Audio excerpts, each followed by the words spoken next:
On today's show, we talk to a return caller who's calling back to let us know how things are going and some new challenges she's experiencing with her kids. We also talk to a newlywed who's already dreading the holidays and the conversation with her mother-in-law. Oh boy, stay tuned.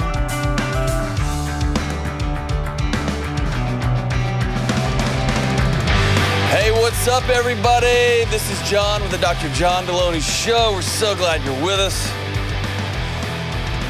We're talking about relationships and mental health and love and, I don't know, tenderness and hope. What are some more happy words? Flowers and bumblebees. Punctuality. I'm late this morning. I'm late. And James decided to mention that to America. So congratulations, James. You win. I just said a word. Just one word. Man, you must be so fun to be married to. Just dinner. Is that how you do it? It's dinner. Children. Is this one of those times where you turn the conversation on someone else? Yeah, because I have low self-esteem. I'm sorry. It's cool, man. Sarah, good to see you. James, our show's today. Or not really. I mean, our sound check is today. Me and James are in a band, and we're incredible, and we're going to win it all. And just saying. Hey, I think this would be awesome. You could point out to America, what kind of guitar are you playing in this show? I still haven't decided. Whatever. The photos of you just smoking that SG are going to be so great. And for those of you who think that was a drug reference, it's an awesome Gibson guitar. All right, let's go to Michelle in Pensacola, Florida. Good morning, Michelle. What's going on? I'm doing great. How are you? We are just saving the world. What's up? So I was a previous caller about my daughter. You had given me some advice in the past. We were awaiting a diagnosis. Yes. And hey, so first, let me say this. Did I screw it up the first time? no, you did not screw it up the first time. Okay, good. I was hoping you weren't calling me to tell me I was an idiot. And so you were one of the first callers, one of the OGs way back in the day. Yes, I was on one of your first shows. I was so excited about that. And it's just continued to go pew since then. But hey, thanks for hanging with us. Okay, so you called and you had give us a reminder of what was going on. So my daughter, she was 2 at the time, and there were some delays going on, and I called asking for some advice because, I was worried that I wasn't doing enough for her to make sure that she was where she needed to be, kind of just, in an uncertain spot. So you helped me through that and, found my community where we were. But we've since then relocated because we are a military family. Oh, man. And we also have gotten an official diagnosis for Cadence as well. Okay, so what's the diagnosis? So she actually has it's a somewhat rare genetic condition, and it causes epilepsy, which we got the official diagnosis for that back in April. So she's having silent seizures, and it also, along with that, there's an intellectual delay. She still doesn't talk. She's almost 4. She'll be 4 in November, and she's got a movement disorder as well. So she's quite the clumsy child. Yeah. So with the is the epilepsy disorder, is that really are the doctors saying that's the root and these other things are derivative? So it's actually, the epilepsy is derivative of the genetic condition that we just got the diagnosis of the genetic condition last month. Okay. All right. And you've got a little one too. Yes. So Eden is 9 months old now. Because why not, right? Why not relocate in the middle of a pandemic, plus get your special needs diagnostics for your little one, and then have a 9-month-old? Yeah, just go all in. Wow. Okay, so tell me how that's going. It's going great. Cadence is an amazing big sister. It's so hard with her not being able to communicate, but she loves Eden. She comes over. She gives Eden kisses all the time when I'm feeding her. She plays with her. Like she's doing so well. And there were so many worries that I had in my mind because people kept telling me how terrible Cadence was going to take it, but they were wrong. Yes. And so you just told me something important. I know we haven't even got to your question yet. there's a difference between non-communicative and non-verbal. And so your daughter may not be speaking yet, but she's truly communicating a lot. Is that fair? It is. Yeah. Okay, awesome. It's definitely fair. It just looks much different than what I expected. There you go. All right. So what's your question?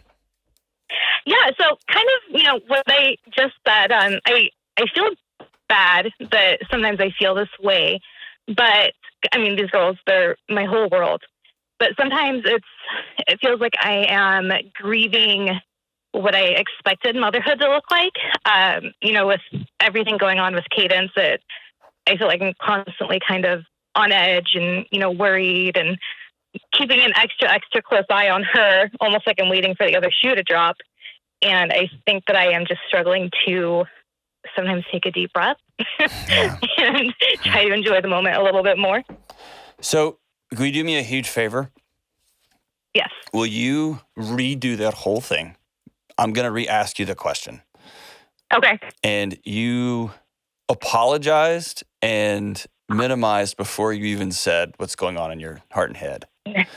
And I want you to rephrase it, and I want you to tell me exactly, no, I'm afraid I'm going to get found out, or I'm afraid I'm not allowed to say these things. I'm a mom, and I'm supposed to feel. I want you to tell me what's actually going on in your heart and head. Is that cool? That's cool. Okay, so we'll hit rewind. And for those of you who don't know what rewind is because you're young, it's this thing we used to do with tapes, and it was incredible. So we'll rewind, and then, so what's going on, Michelle? Tell me what's going on. Why'd you call?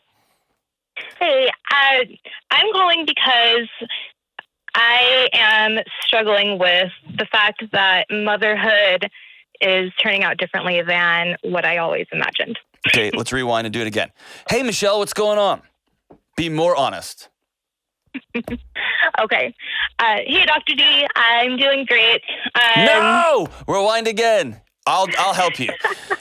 Hey, Dr. D, I'm so pissed off that my 2-year-old has all these physical and disability challenges. I am super pissed that all my friends' kids seem to be all perfect, and on Instagram, everything's going great. I'm so pissed that I just can't hug my 9-year-old without worrying that my 2.5-year-old's going to fall down or my 3-year-old's going to have some issue. I'm so pissed that we had to move again, and I love that we're in the military, but God almighty, can we just get some community? Is that closer too? Yeah, that's closer too. And I hate that for you. I hate that somebody told you you're not allowed to feel your feelings right now. I hate that somebody told you that, oh, by the way, your daughter's going to screw up everything, so don't worry, all that stuff you're carrying. So tell me where you're really truly at. I also did a really annoying thing, which I want to call out that I'm some man that you've never met telling you what your feelings are out loud. I just did that, and that was pretty lame of me. You give me your own words. What are you experiencing? So in my own words, I think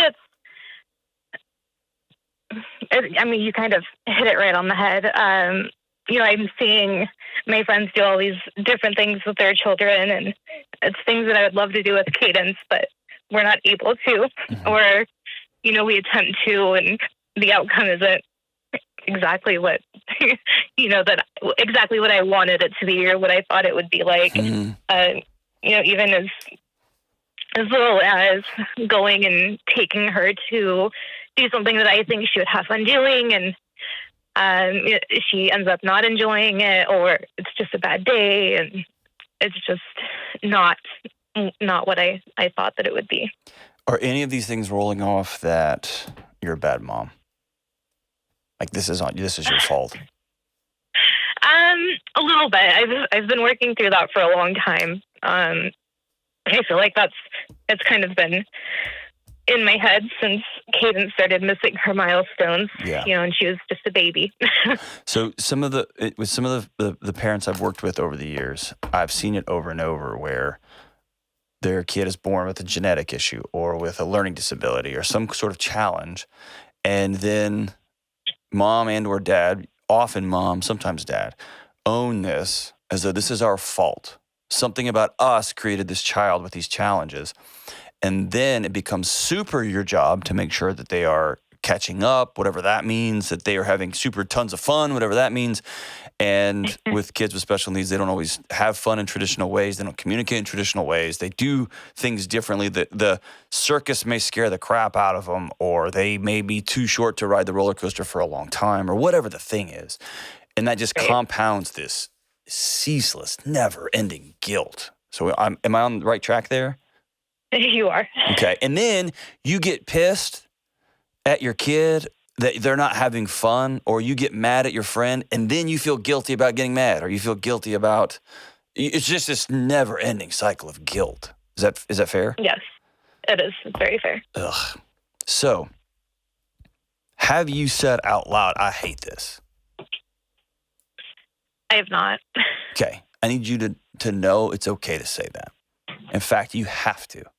If you don't acknowledge how you truly feel, there will be a widening gap between the problems your body is trying to solve for you and this facade, this fake universe you're trying to create, where it's different, but it's okay. You know what I mean? And It's not okay. It's not. It's not how we drew it up. Right. And then we got to deal with and this is what is. This is the reality. How's your husband doing with this? He's doing okay. You know, we've had these discussions where, well, before we got the diagnosis for Cadence, it was a lot of, you know, what are you most worried about? And a lot of times it always came back to, you know, what if it is progressive or degenerative? And I prayed and prayed and prayed, and luckily this condition is not that. So I'm so grateful for that. And so I think that's part of where some of the guilt comes from too, because it could be worse. So I try to minimize what it truly is. There you go. And you know, comparing grief just takes your soul from you. Yeah. Yeah. Could never compare grief. Like, oh, my mom passed away, but she was 70, so I had more time than my friend's mom. Man, your mom passed away, right? So it's just sitting in that hard stuff. Have y'all had I'll just say this. This isn't related to your question, but I think it's important to have those type of conversations with some regularity. Mm-hmm. Good for you guys. Y'all are way ahead of the curve for having this conversation before she was born.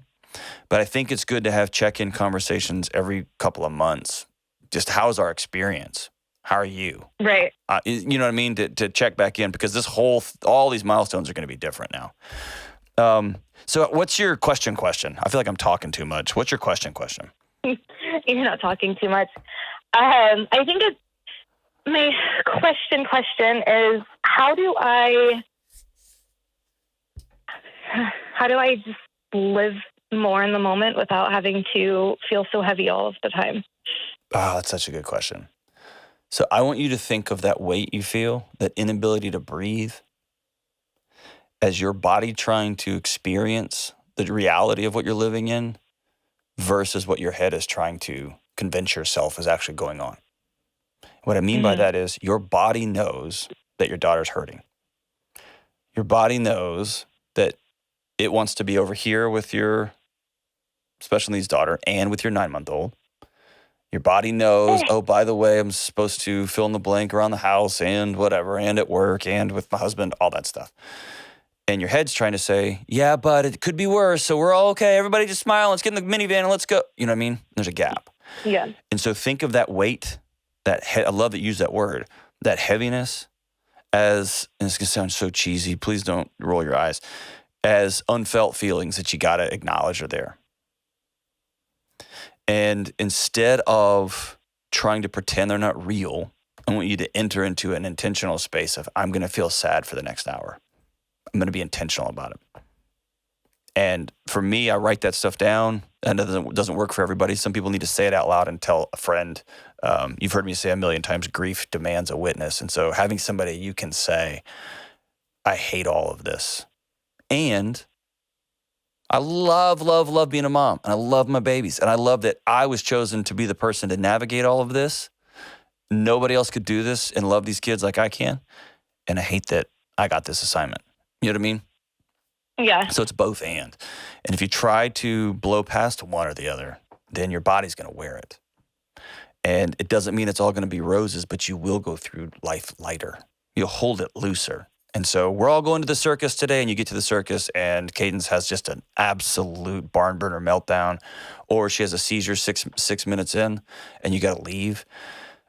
You'll hold that loosely instead of, it didn't work. It will be a loosely held, well, we gave it a good shot, and now we're going to go take care of this, this, and this, and this, and we're going to be able to turn the corner there.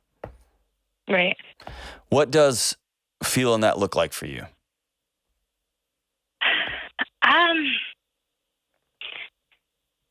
I feel like feeling that probably is just taking some time to really just sit there, and I probably just need to cry it out for a little bit because I try not to do that. Yeah, please don't hold that in. A lot of times the grief swirls around inside of us, and getting it out, letting it be heard, whether you write it down, tell somebody, that's important. I can sit and stew for a long time and like have a quote unquote quiet time, whatever that means. And I come away more fried than before I went in. If I don't sit down and write stuff down and actually put it down on paper. Hang on a second. Kelly, would you be willing to weigh in here? Yeah, sure. The main thing that I would say... Well, hold on a second. Michelle, Kelly, tell Michelle your situation. So, Michelle, we have two special needs kids, one far more than the other. Our daughter has spina bifida. She's 18, but she's only about 5 developmentally, and there's also some mental illness. So, quite a bit going on there. The one thing that I would say, because you talked about how there's certain things that your daughter can't do, certain things, those kind of places we wanted to take the family and things that we wanted to do. There's a fine line between we do these things as a family together because this is what everyone can do, but also knowing that it's okay for you to get her a sitter sometimes and take your other kids to do those things. Okay. Does that make sense? Yeah, that definitely makes sense. We do that often. Like, we took our daughter to Disney, and it was awful. It did not go well. Day one, she looked at me like 5 minutes in and said, I want to go home. It's like, great, we have 7 days left. Awesome. And we can't go home. So we know that we're probably going to go next year. She won't go. She hated it. It was awful for everyone. Nobody had a good time. So she'll probably go to my in-laws where she has their undivided attention for 6-7 days. And that's her idea of heaven. Yeah. And, we want to take our son to the beach. Well, the wheelchair doesn't go really well over the beach, over the sand. So she has camps that she goes to as well. That's something we can talk about off air, but the camps are great in the summer. And then when we use that time to take our son somewhere else. So you can still do those things with your other children. And that's okay too, because they need to have those quote unquote normal experiences as well. That makes a lot of sense. Thank you so much for sharing that with me. Of course. And Kelly, can you, because all mine is theoretical. I haven't sat in the seat. What wisdom would you give to Michelle about those days when you're just pissed off that you've got hurting kids, or that you just want to be able to go on a date and not have to deal with fill in the blank? Yeah. There are days you're going to be pissed. I mean, we've had our daughter, we adopted our daughter 13 years ago, and I'm still pissed half the time. Because it's not what we thought was going to happen. It's not what we thought was going to be. And my husband and I know that it's okay for me to, gripe to him and him to gripe to me, because that's our safe space to do that. And I've also got a group of friends I can do that with. And they know that, because I know that if anybody outside heard me, I would sound like a horrible human being for some of the things that I gripe about. But that's okay if you have that safe place that you can do that with your spouse. And then I really recommend a group of girlfriends too that will let you do that without thinking, wow, she's awful. Because they just know you're in a crappy situation and there's just no way around it. It sucks. Yeah. But you have to have those, and you have to have those outlets to talk about it. And then you have to laugh at really, really inappropriate things. Because you're just like, you have to, because if not, you'll just cry all the time. That's why Kelly's perfect for this particular show. Yeah, because you just have to laugh, and you're like, our life is stupid. But you know what? Yeah. It's ours, and there's some great times in it, and there's some really, really hard times, but you have to find great sitters that you know can handle your child so you can go get out. There's churches in our area that do what they call respite nights. Our church does one once a month where our kids get to go and we get to have a date night for free. So there are things like that you can find to offer those little oases kind of in the desert that you're in. If you have to look for them, but don't isolate yourself, because then you'll just be under your bed in the fetal position. Yes. Which is where I usually am after this show, after Kelly's talking in my ear too. Hey, thanks so much, Kelly. Hey, Michelle, will you do me a huge favor? 2 things. Yes. Number 1, be honest with yourself. Okay? Okay. Don't hide from you. And that's such a temptation. You are allowed to have your feelings. And it's both and obviously you got to get up and make sure everybody's fed, make sure everybody's loved, and go figure out what the day's going to look like. It's not one or the other. And we live in a culture that says you do one or the other. You just led by your feelings, and if you feel sad, you just YOLO and sit in bed and watch Netflix. And then the other side of it is a good mom, whatever that means, looks like this, whatever that means, and you are always feeling less than. So I want you to take permission to feel how you feel. And love how you love. And you got to get up and do the right thing. The second thing is Kelly mentioned it, please get a gang. And I know that's so hard in a military family where you're moving and moving and moving and moving. But continue to reach out and make sure you got a crew around you. Is that cool? Okay. That's cool. I can do that. And call us back. Now you're like in the fam. So call us back and we'll just keep going on. Especially because in like a couple of years, there's going to be some knucklehead little kid thinking Constance is your daughter's so beautiful, and we'll tell you how to get in a fight with a 6-year-old, right? My husband already taught her how to shake her head no when he said he'll tell her, he'll say, "What do you say when all the boys say they want kisses?" And she'll shake her head and say, "No, no, no." Excellent. Excellent. I love it. Well, Michelle, you're a saint. Thank you so much for calling in, and thanks for being honest. Whew. You got a hard road to hoe and a blessed road to hoe, and it's the same. It's both and it's a mess, and it's chaos, and it's joy. And thanks for calling and trusting us, even me. Hey, thank you so much. We'll be right back on the Dr. John Delony Show. Hey, good folks and friends and listeners to the Dr. John Delony Show. The world is bonkers, right? We all know this. And one of the most common questions I get is, how do I find a counselor in the chaos? I've reached out and there's a 6-month waiting list, or I can't afford it, or they only take insurance, or I can't get off work in time to go see somebody and it's way across town. What do I do? Because I want help with my anxiety, my depression, my relationships are hanging on by a thread. I want to be a better mom. I got to process this trauma that happened to me when I was a kid. Where do I find a counselor? So I partnered with BetterHelp, because BetterHelp is customized online therapy that offers video, phone, even live chat sessions, so you don't even have to look at your therapist when you're talking to them if you don't want to. I've taken away all your excuses, and it's more affordable than in-person therapy. And these are real licensed therapists. If you reach out to them, you will be talking to somebody within 48 hours. Dr. John Delony Show listeners get 10% off their first month at betterhelp.com/Delony.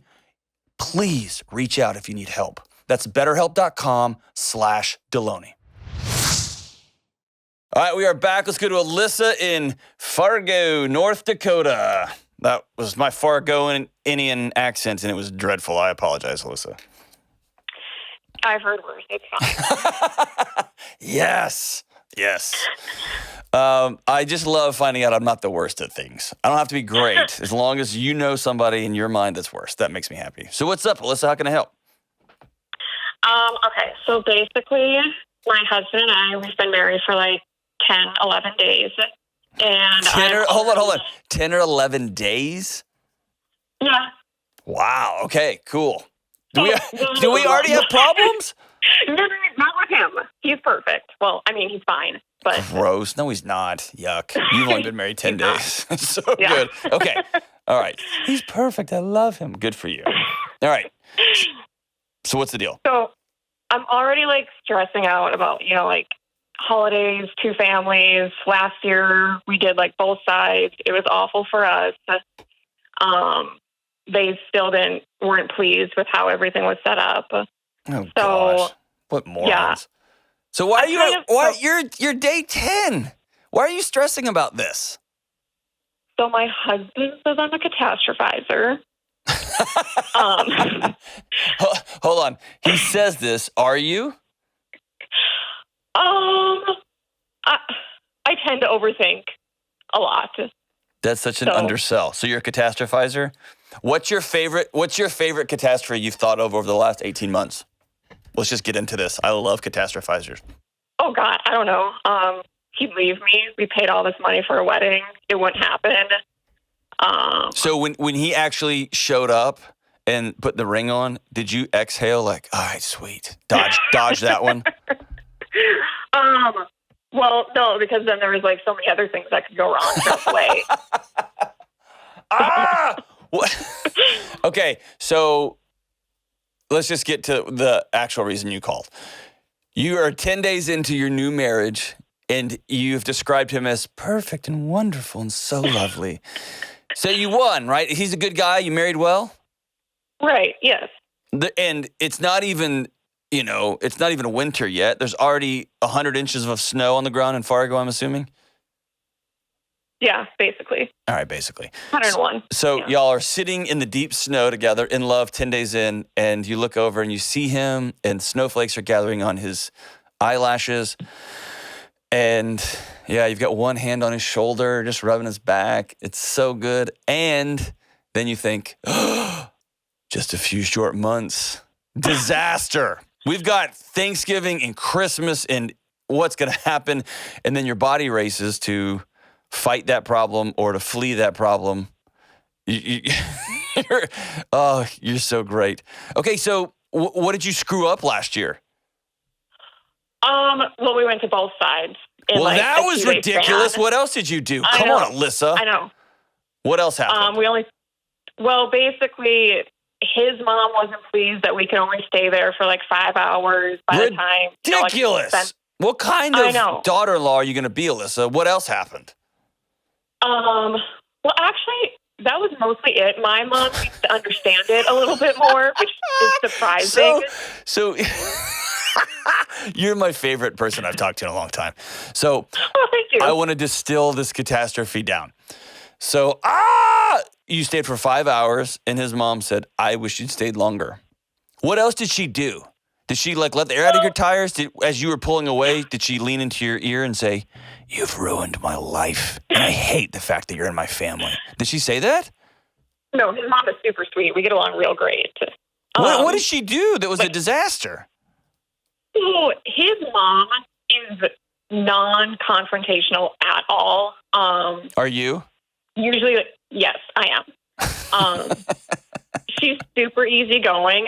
So when she freaked out at him over the phone, and this is all from him, that we would only be able to stay for so long, it was kind of like, okay, is this what we're going to be dealing with every year when we decide to just go to my family? I mean, that type of thing. Yeah. And I think part of my stress comes from how my husband doesn't handle letting people down very well. And I'm kind of just well, it is what it is. Yes. And so you have an avoider and a catastrophizer all in the same house. Yep. And when an avoider is married to a catastrophizer, what the catastrophizer always feels is that we are about to drive off a cliff. And the avoider is like, it's cool. There'll be a road. There'll just be a road. And the catastrophizer is like, there's no road. There's no road. There's no road. And then usually there is a road or there's not, but there's not even a fall. And everyone it's a lot of spinning up in chaos for nothing. Is that fair? Yeah, that sounds pretty accurate. Have you ever told him, I don't like that you won't address this head on with your mom? Because y'all must have been dating for a while. This can't be a surprise. Right. I don't know if I've ever said it very clearly. I think I just get annoyed with him. Yeah, there you go. Because you want him to read your mind and say to his mom exactly what you would say to her if it was your mom, but he won't. And then you just stay quiet. And you know where that all leads, right? Right. To resentment. And then you just get super angry all the time. Yeah. And then he gets angry that you're angry and y'all don't know why each other isn't just doing what And then we end up in the catastrophe you were so scared of is a self-fulfilling prophecy. So, you ready for my little simple, foolproof plan here? Sure. Do you know what it's going to be? Is it going to be the emails? Like emailing, this is what we're doing, or? Oh, you can. That's what I would do. That's what I do. That's what I was going to say I do, but I didn't want to say that. That's what we do in my house. But do you not want to do the email? Are you scared of it? I just don't think it'll go over well. It probably won't, because here's why. Your husband hasn't had this conversation yet. So Right. y'all aren't at email land yet. What you need to do is sit down with your husband and say, we're going to head this off at the pass. I'm not going to be nervous, or I'm not going to want to avoid holidays for the rest of our life.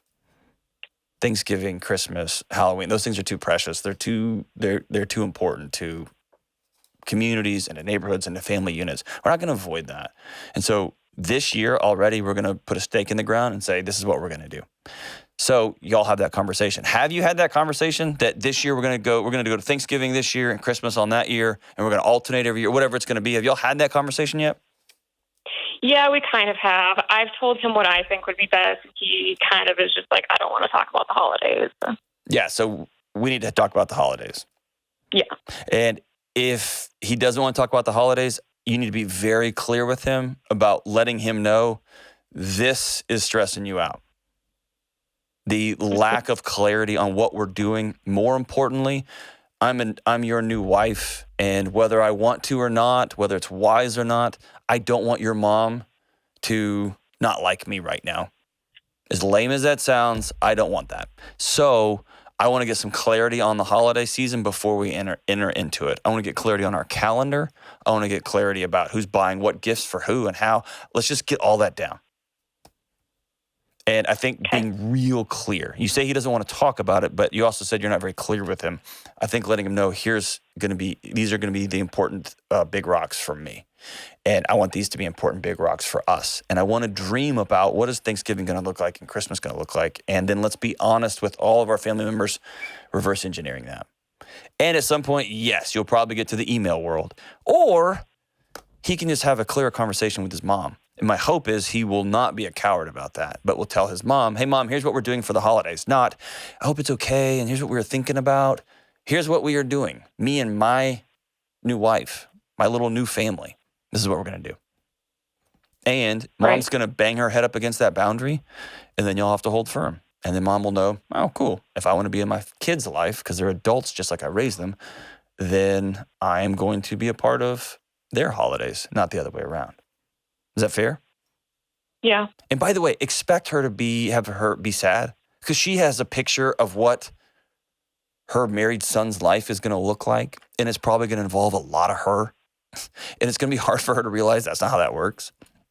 And so she'll kick and scream and act like a child. You can't control that. You can just know, she loves her son. She loves me, and she had a picture of how this was going to go, and we made it different. So, ta-da. And yeah, you know I've said this a lot.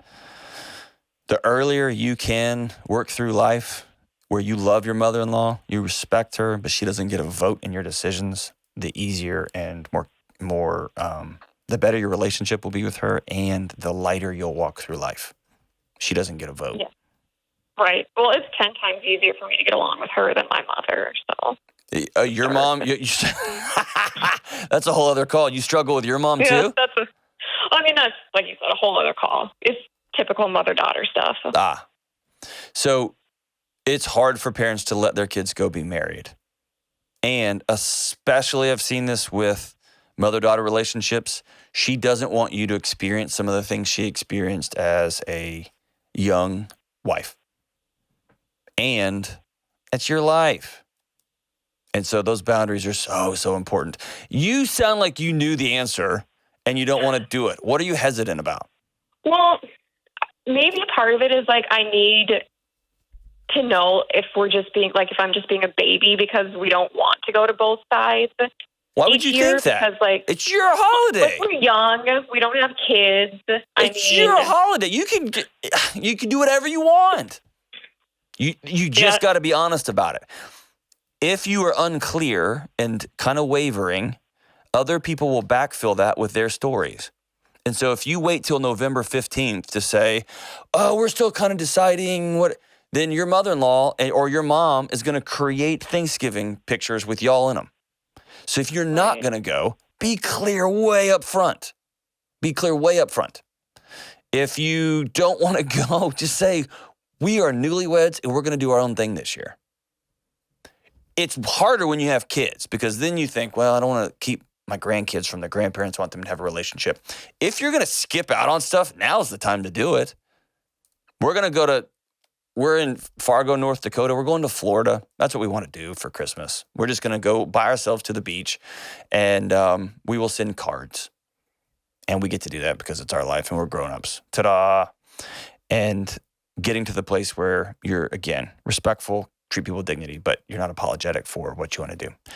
Your life, you and your husband's life, y'all co-create it together, but there is a desperate need for clarity in your home. Desperate need for you to be honest with him about how you feel. Let him be honest with you about how he feels, and then y'all just co-create this thing together. And then whether that's a phone call, clear phone call, or emails to family members, whatever that looks like, man, let that go, and then go have a fun Thanksgiving. Look forward to your holidays.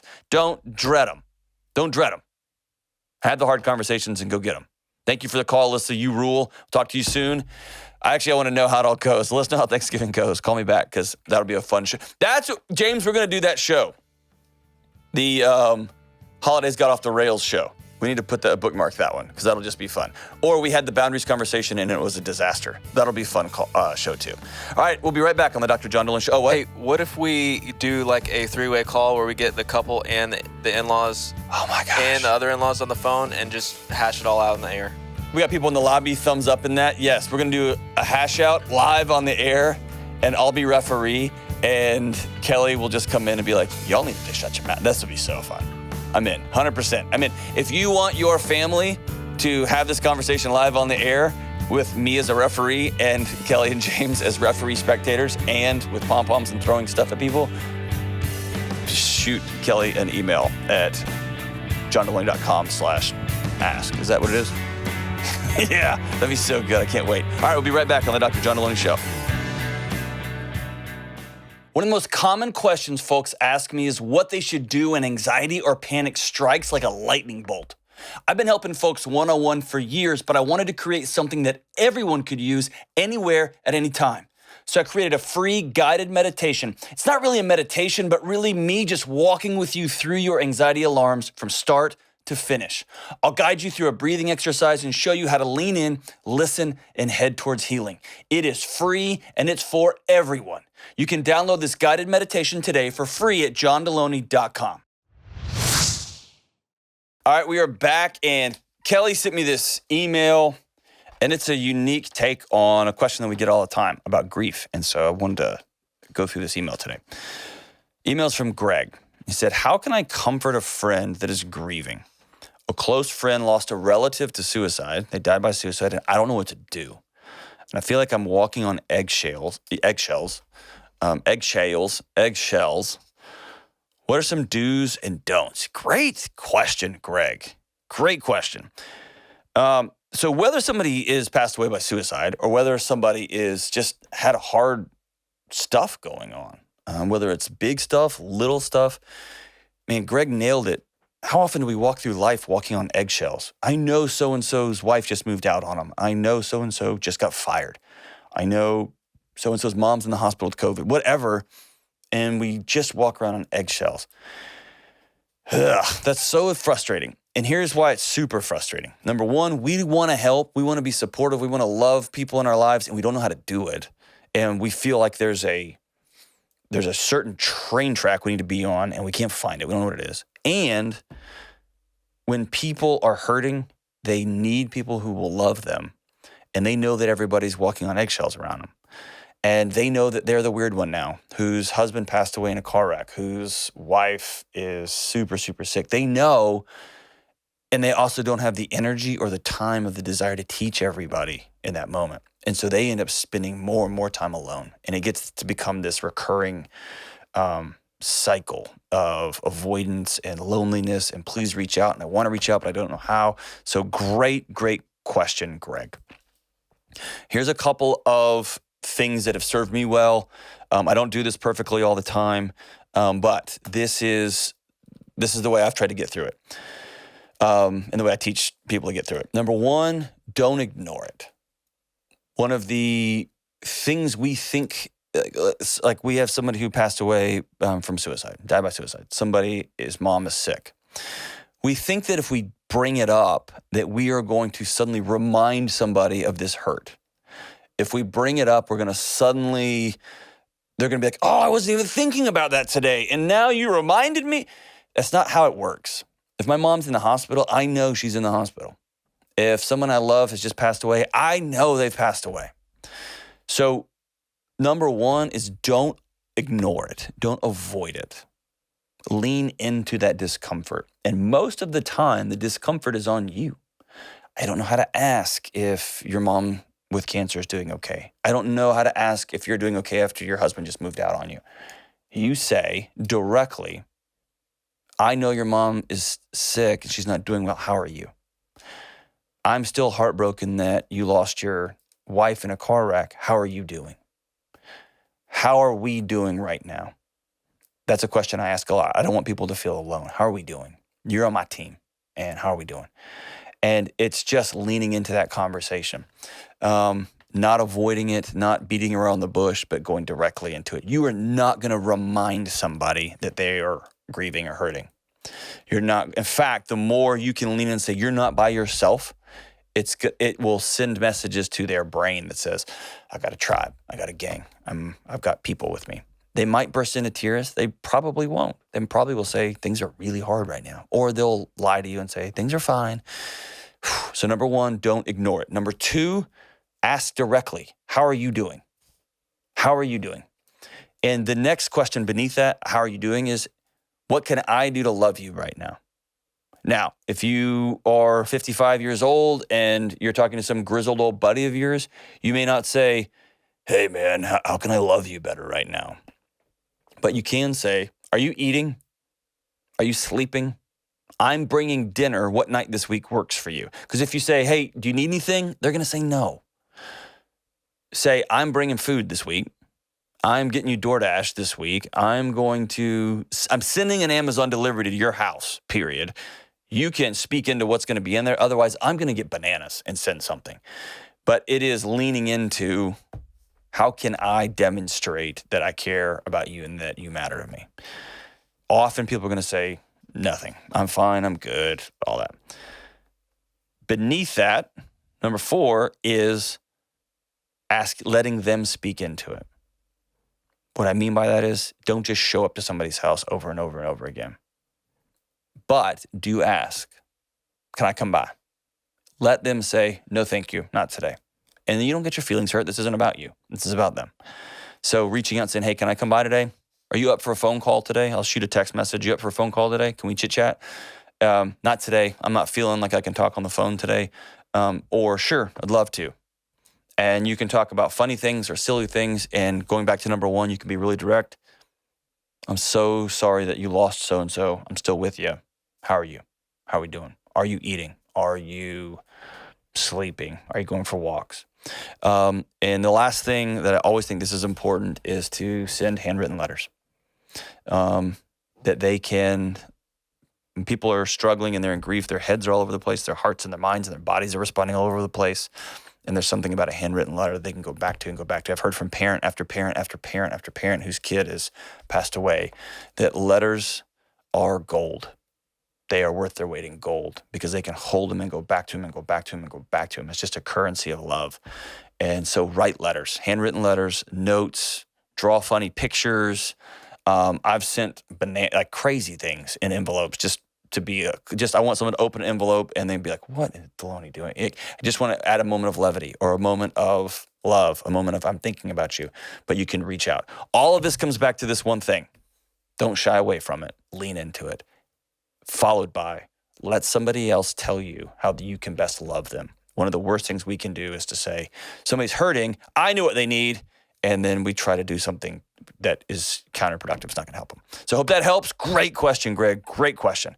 We'll link to some stuff in the show notes if we've got it. And thanks for trying to love people in your community, Greg. That's awesome.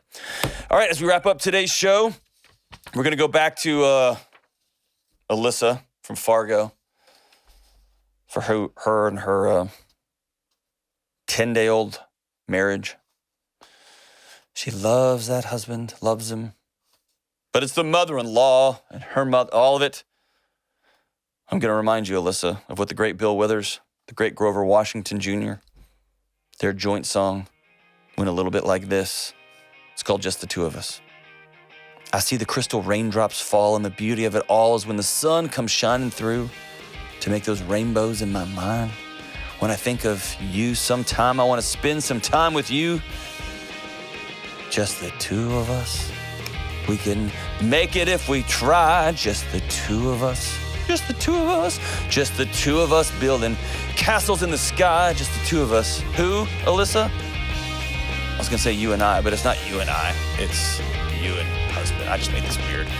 As always, on the Dr. John Delony Show.